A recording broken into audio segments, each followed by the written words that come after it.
Hey guys, and welcome to Jonesin', where we normally cover true crime and the drama that surrounds it. We are stepping outside of our box and doing something just a little different through the month of October. As the month of October, the whole month, is considered Halloween.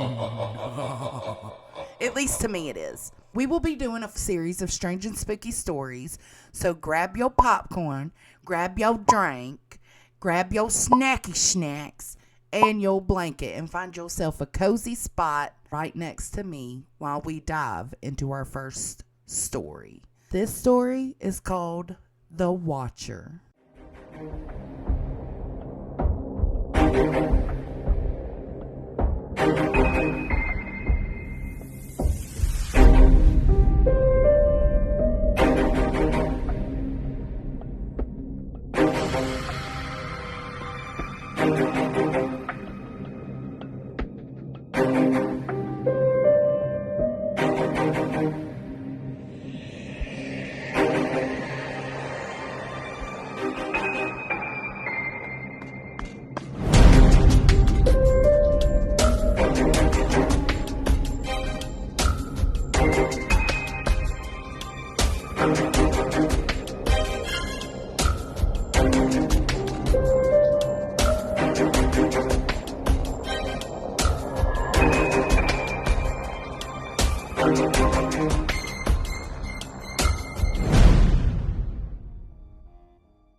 Do you happen to be looking for a large and beautiful home in a quiet suburb community in Westfield, New Jersey?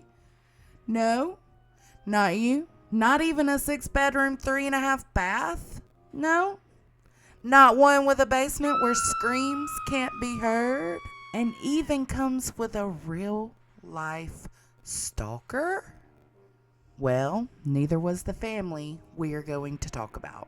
When Derek and Maria Broaddus closed on their dream home for $1.3 million, they definitely didn't anticipate getting a stalker along with it. For a while, the stories that came out about the Watcher house were merely known as rumors.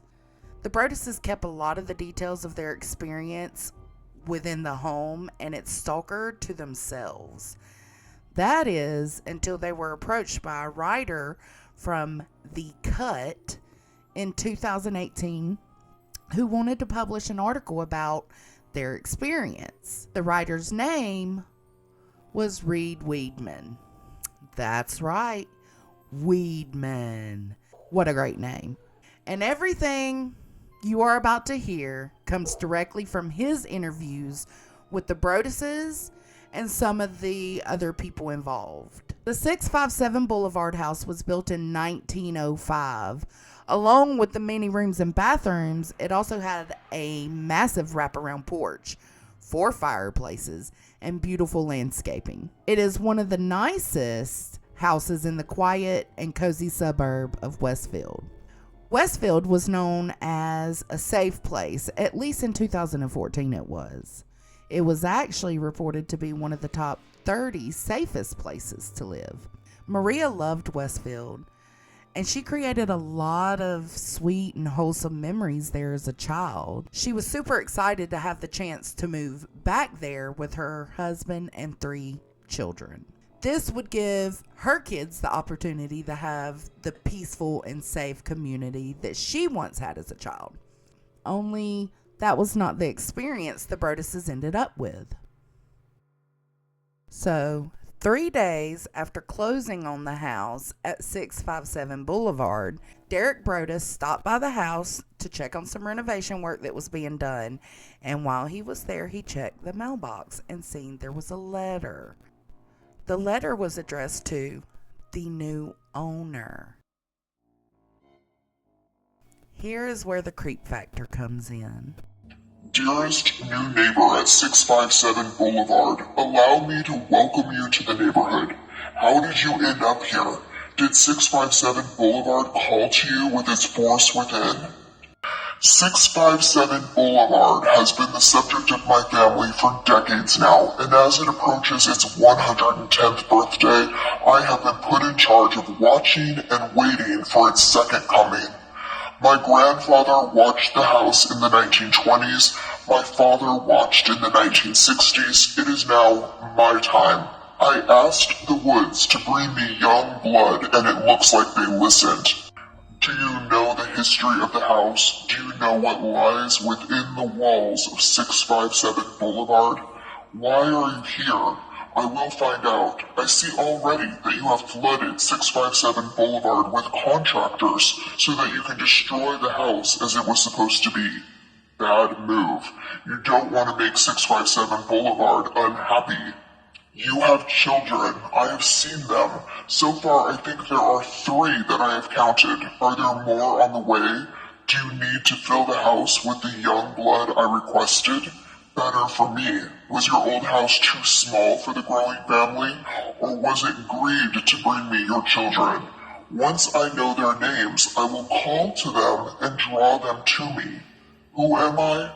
There are hundreds and hundreds of cars that drive by 657 Boulevard each day. Maybe I am in one. Look at all the windows you can see from 657 Boulevard. Maybe I am in one. Look out any of the many windows in 657 Boulevard at all the people who stroll by each day. Maybe I am one. Welcome, my friends, welcome. Let the party begin. Signed, The Watcher. After reading this creepy-ass letter, Derek called the police. Unfortunately, there wasn't really much the police could do. They were kind of confused and unsure of how to handle the situation. I mean, the Watcher hadn't really broken any laws. Writing a letter like this is creepy, yeah, but it's not illegal. Without any help from the police, the next move was to contact the previous owners, the Woods. The Woods lived in the house for the past 23 years. When asked, they said to have never received a letter like the one the Broduses received until just a few days before they moved out of the house. The Woods didn't really tell what was in the letter, only that the mentioning of the person watching the house for the past 100 years was the same. They also said that the person who wrote the letter thanked them for taking such good care of the home. I mean, the Woods thought the letter was weird, but they didn't really get any dangerous vibes from it. So they didn't really think it was worth mentioning to the Broduses.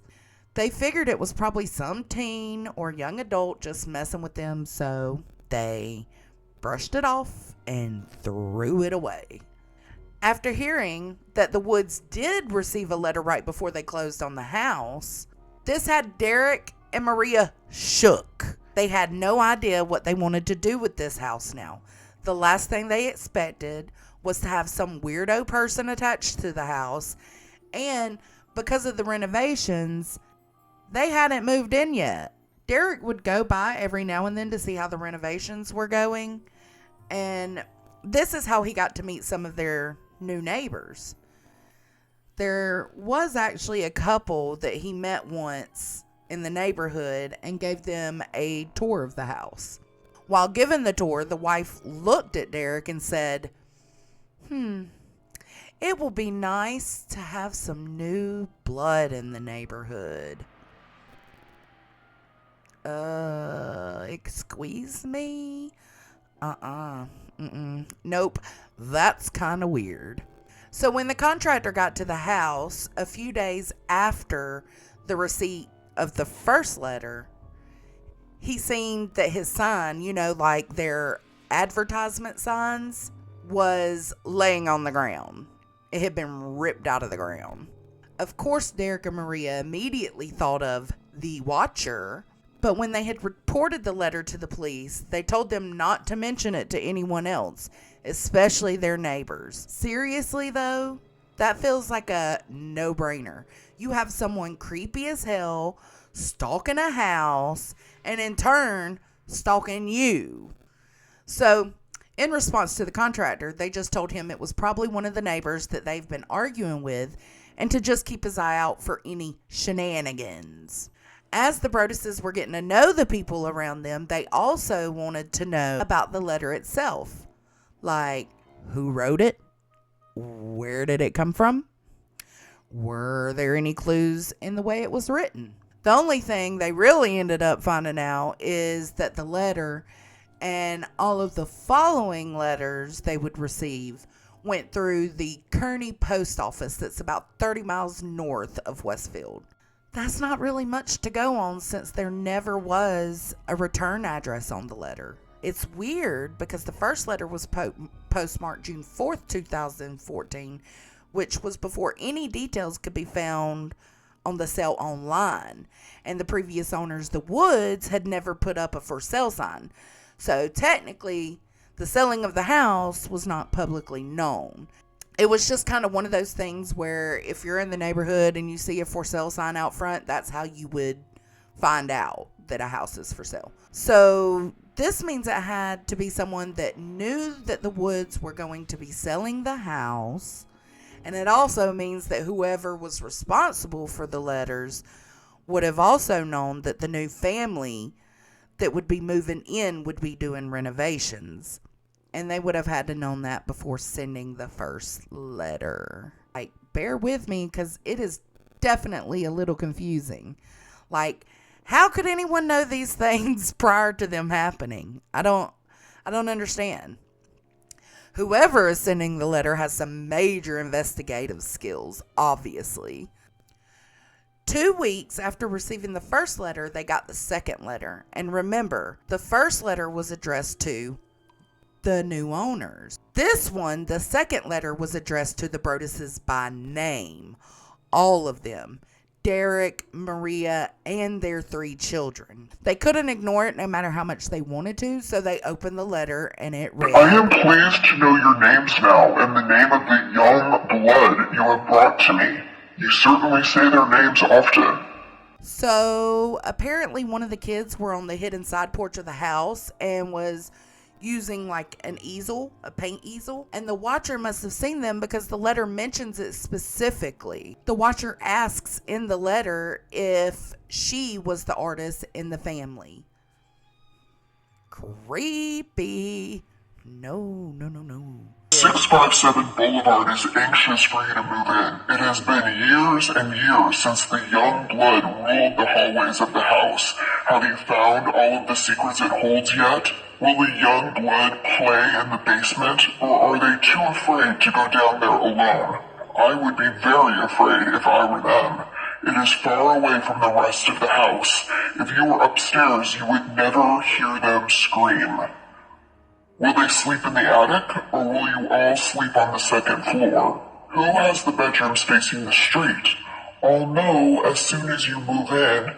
It will help me to know who is in which bedroom. Then I can plan better. All of the windows and doors in 657 Boulevard allow me to watch you and track you as you move through the house. Who am I? I am the Watcher and have been in control of 657 Boulevard for the better part of 2 decades now. The house is crying from all of the pain it is going through. You have changed it and made it so fancy. You are stealing its history. It cries for the past and what used to be in the time when I roamed its halls. The 1960s were a good time, when I ran from room to room, imagining the life with the rich occupants there. The house was full of life and young blood. Then it got old, and so did my father, but he kept watching until the day he died, and now I watch and wait for the day when the young blood will be mine again. The Woods family turned it over to you. It was their time to move on, and kindly sold it when I asked them to. I pass by many times a day. 657 Boulevard is my job, my life, my obsession. And now you are too. Welcome to the product of your greed. Greed is what brought the past 3 families, and now it has brought you to me. Have a happy moving in day. You know I will be watching. Again, there's just not much the Broduses could do about the letters. I couldn't imagine the mentioning of my kids in a creepy, stalkerish way and not being able to do anything about it. I just couldn't. I couldn't fathom that. Even though this letter was creepier than the first, it still wasn't threatening. And no one had been put in danger, technically. A few weeks later, here comes the third letter. Where have you gone to? 657 Boulevard is missing you. At this point, the family was staying with Maria's parents because their previous home had already sold.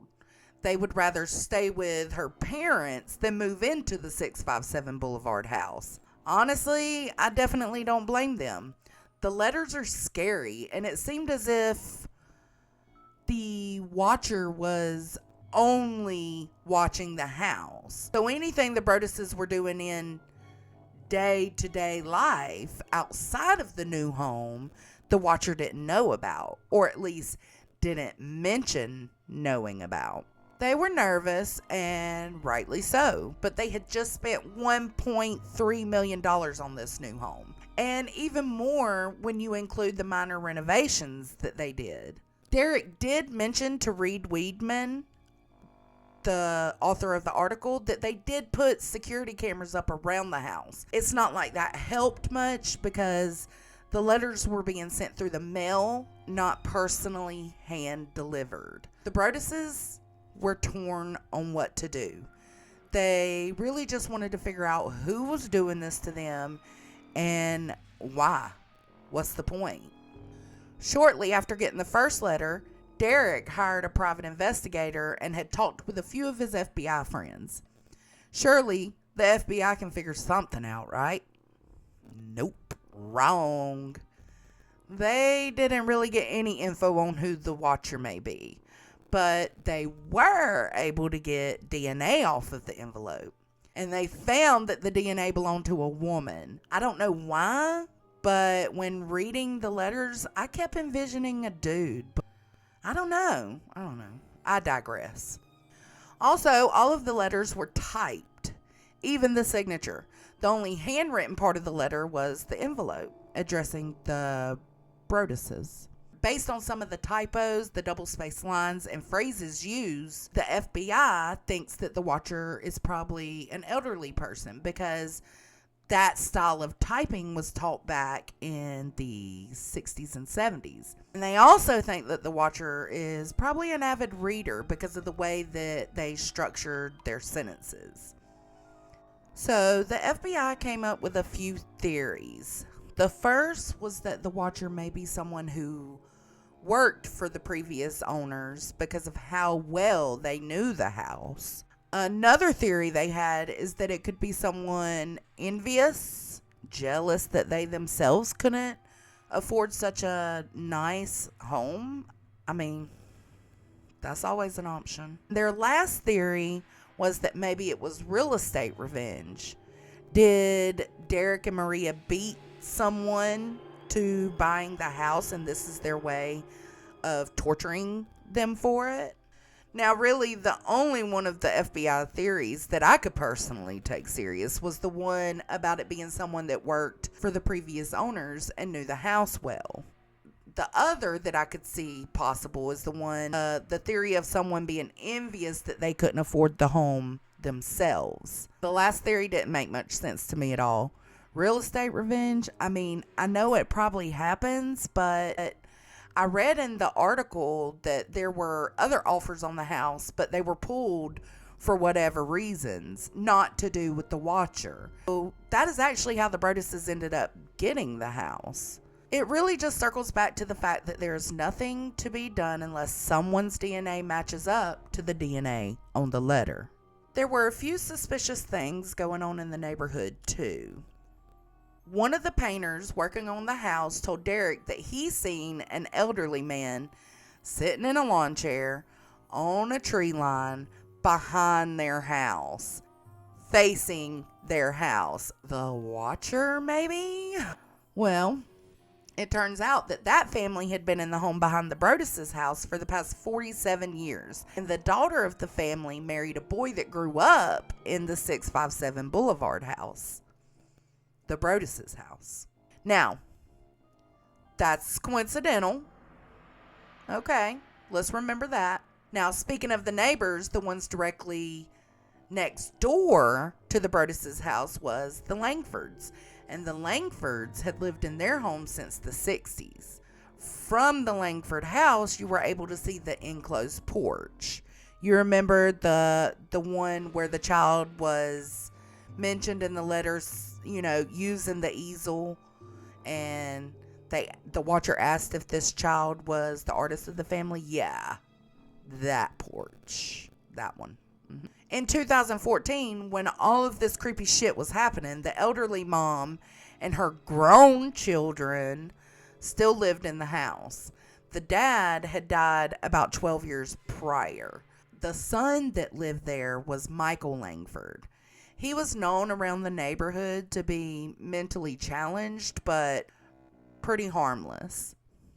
Some in the neighborhood described him as a Boo Radley type character. And the only really creepy thing that they ever recalled him doing was peeking into some of the neighbors' windows. Like, again, hello? The Watcher, maybe? I don't know. Anyways, Michael's sister also lived in the home. She worked in real estate, according to the article written by Reed Weedman. The police did question her about the letters. And of course, she said she had no idea what they were talking about.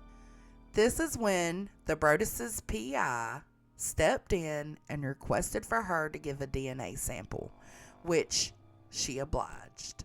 And as you probably already guessed, the DNA was not a match. The Brodus's PI was really determined to figure this thing out. I mean, he literally sat outside of the house watching for who may be watching the house. One night, he seen a suspicious car stopped in front of the house, and he was able to trace the license plate back to a girl who was dating a guy that lived in the area. She mentioned later that the guy she was dating at that time in 2014 was into some really weird video games. And it just so happened that one of the characters in one of these weird video games was named, that's right, the Watcher. The police requested several interviews with this guy, and according to the article, he never showed up. And as of now, still nothing really came of it. What I don't understand is if the dude isn't responding or coming in for interviews, why didn't the police just go to him and request an interview in person? I don't know. I just don't get that part. I don't get it. But seriously, tell me you're the Watcher without telling me you're the Watcher, right? Now, it's hard to tell which order the rest of the letters came in, but one of the next ones that they received said, 657 Boulevard is turning on me. It is coming after me. I don't understand why. What spell did you cast on it? It used to be my friend, and now it is my enemy.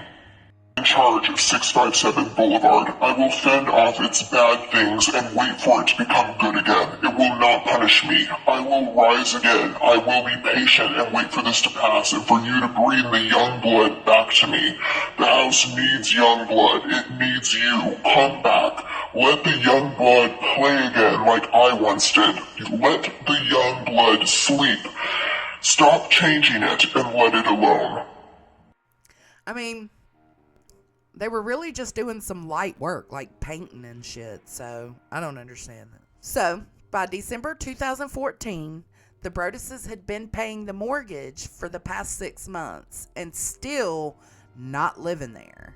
This kind of had the neighbors wondering, like, what the hell is really going on here? Especially after the word got out that the Broduses were now trying to sell the home. A priest did pay a visit to the home, and this also probably had the neighbors thinking that maybe they were selling the house because it was haunted. The Broduses could care less about the rumors coming from the neighborhood, so they put the house back on the market for $1.5 million, which was $200,000 more than what they paid for it in 2014. Probably due to the renovations and them wanting to at least break even. They did receive some offers, but because they didn't want to do to the new owners what was done to them, they had their realtor disclose to potential buyers about the watcher and the letters that they had been getting. Needless to say, doing the right thing isn't always right. Disclosing this information triggered the potential buyers, and every single one of them pulled their offers. They now knew why the Woods didn't disclose this info of the only letter they received to them. Was that fair of them? No. But the Broadduses refused to keep the info to themselves. The whole thing was causing them to become bitter and frustrated with the previous owners, the Woods.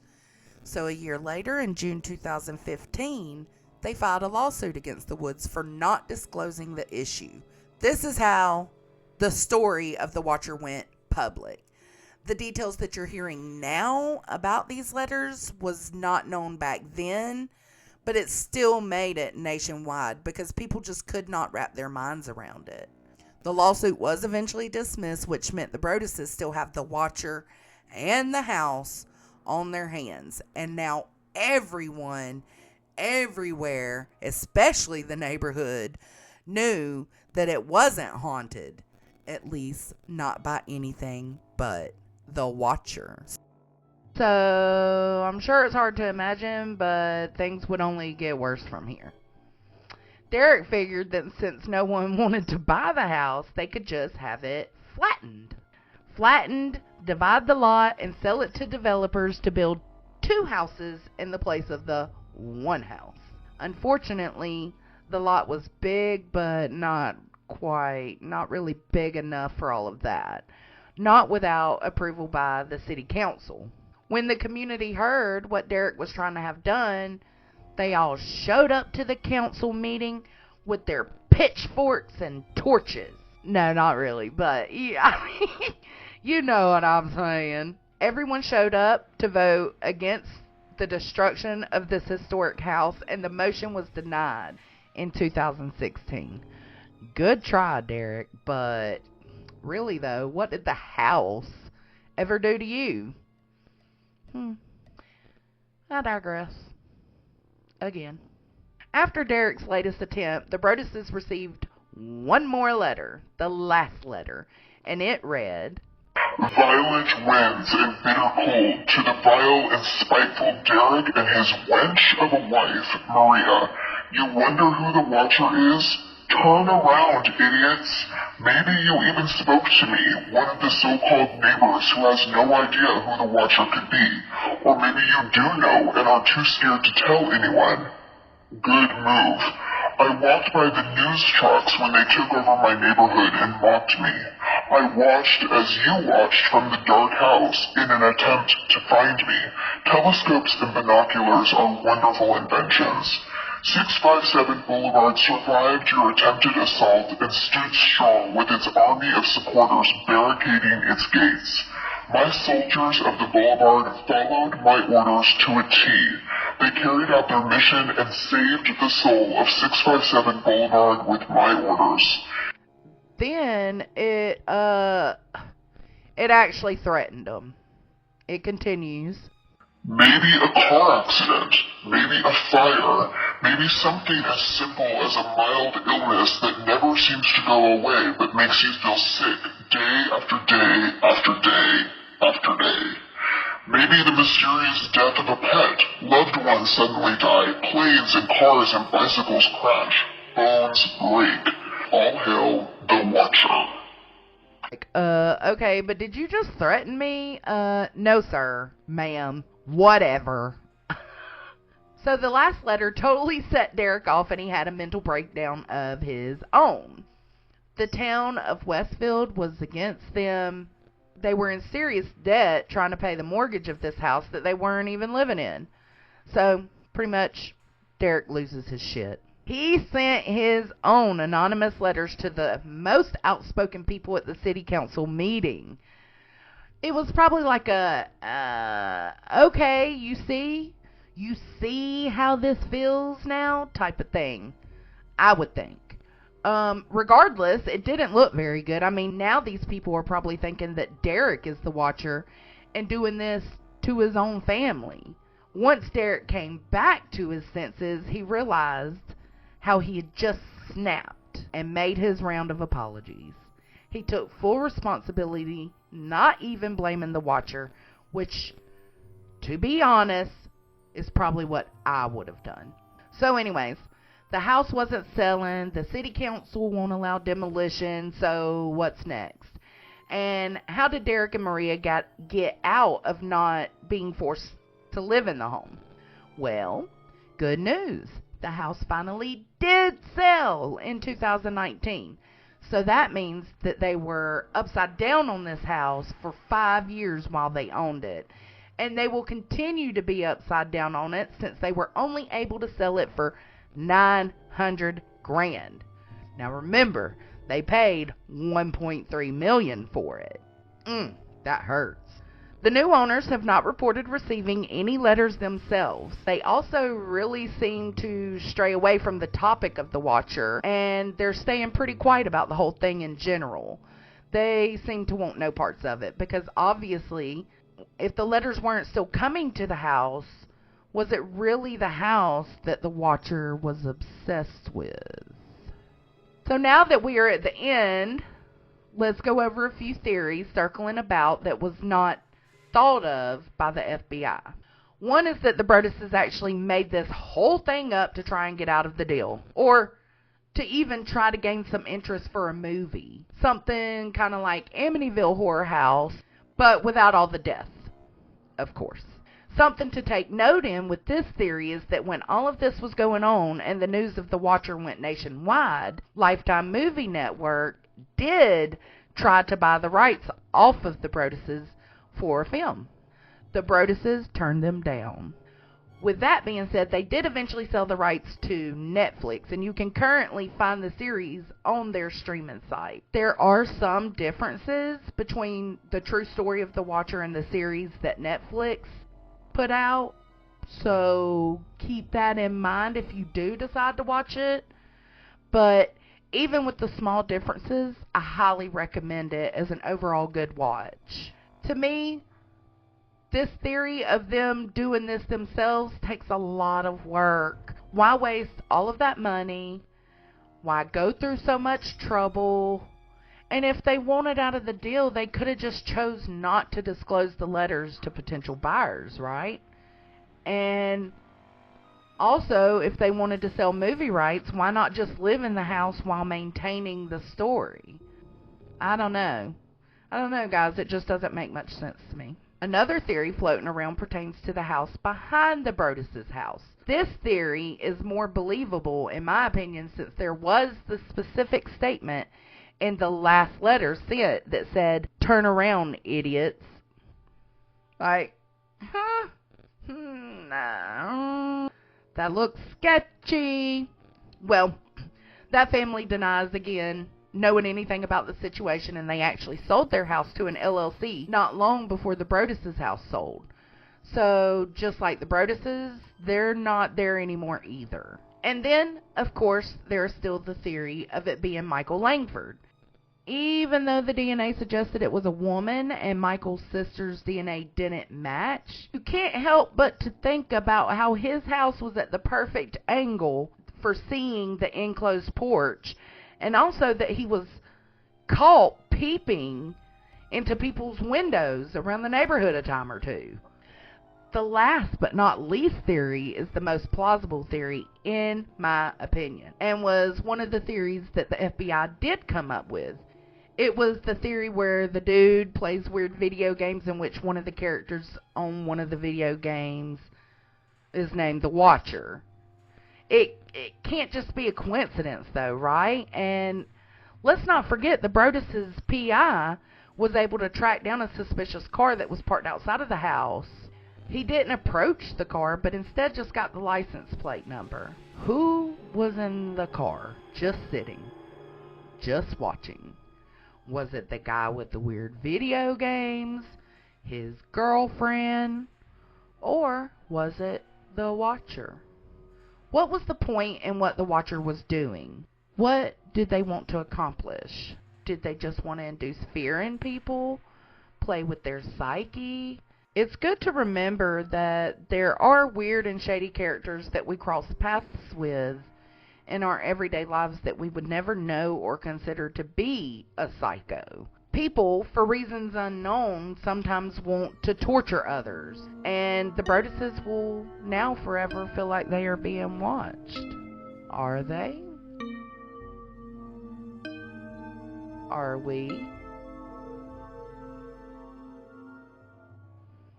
Alright guys, this concludes the first creepy story in our series.